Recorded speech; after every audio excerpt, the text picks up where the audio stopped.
ব্যারাকপুরে ব্যবসায়ীকে তোলা চেয়ে ফোনে হুমকির ঘটনায় ধৃত রোশন যাদবের 14 দিনের পুলিশি হেফাজত।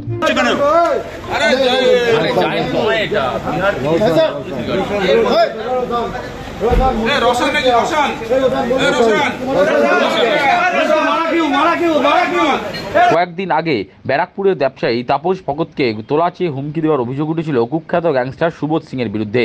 ব্যবসায়ীর অভিযোগের ভিত্তিতে টিটাগড় থানার পুলিশ তদন্তে নেমে বিহারের বেউর জেলে বন্দী থাকা সুবোধের অন্যতম সাকরেদ রোশন যাদবকে গ্রেপ্তার করে বৃহস্পতিবার ব্যারাকপুরে আনা হয়।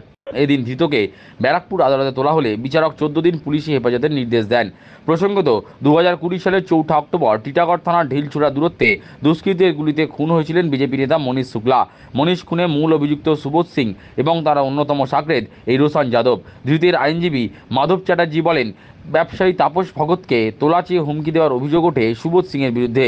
ব্যবসায়ী তাপস ভগত টিটাগড় থানায় সুবোধ সিংয়ের নামে অভিযোগ দায়ের করেছিলেন।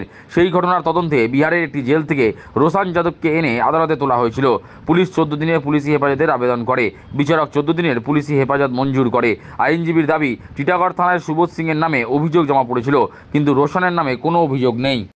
রোশন যাদবকে আজকে টিটাগড় থানার পুলিশ 204 নম্বর কেসে 2024 সালের 204 নম্বর কেসে এখানে প্রোডাকশন ওয়ারেন্ট দিয়ে বিহার থেকে তাকে নিয়ে আসে।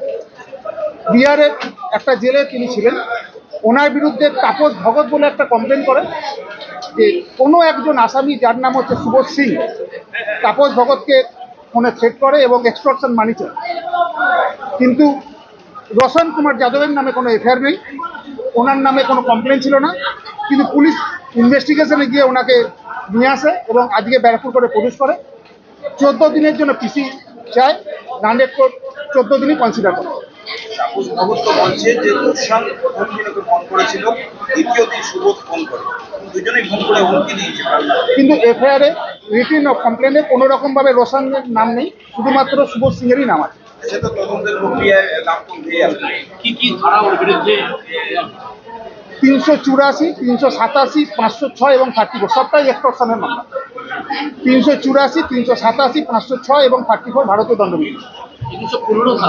384, 387, 506 এবং 34 আমরা ওয়েলফেয়ার করেছিলাম এবং আমরা আরও একটা পিটিশন দিয়েছি at the time of interrogation যেন কোনো অ্যাডভোকেট সেখানে প্রেজেন্ট থাকতে পারে এবং সেটাকেও লাইনের করে অ্যালাউ করে।